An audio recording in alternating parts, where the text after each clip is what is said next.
Alors, qui décide les partis ou le gouvernement? En tout cas, le gouvernement gouverne et les présidents de partis président. Illustration de cette tension avec les récents accords sur les pensions.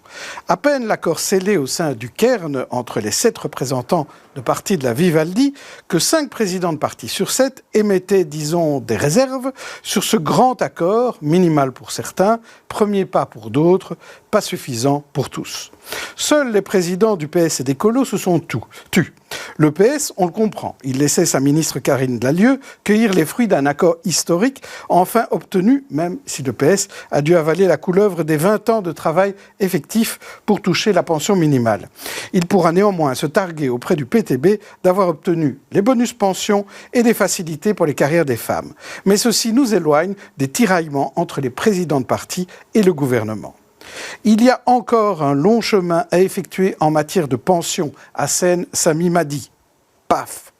S'il faisait moins la fête en faisant le tour du pays, a précisé Alexander De Croo, ils pourraient mieux suivre les négociations de leurs ministres qu'ils ont nommés. Paf! Le reste, c'est du bruit de fond. Repaf!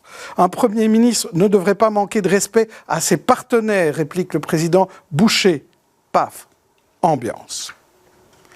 Mais peut-on vraiment penser que les rapports peuvent être au beau fixe pendant 4 ans avec un attelage de circonstances comme celui de la Vivaldi?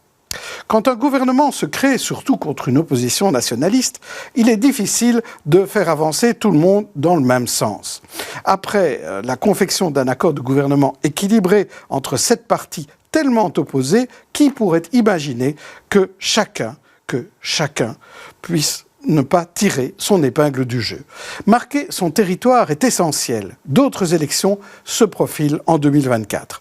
En attendant, chacun engrange de petites victoires, la pension minimale, le prolongement partiel du nucléaire, une hypothétique réforme fiscale, le tout dans une ambiance de guerre énergétique et de crise sanitaire.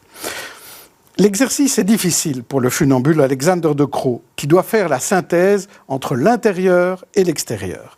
De Croo a pris l'option de se focaliser sur son programme de gouvernement et pas sur les égos des présidents de parti. Chacun son rôle.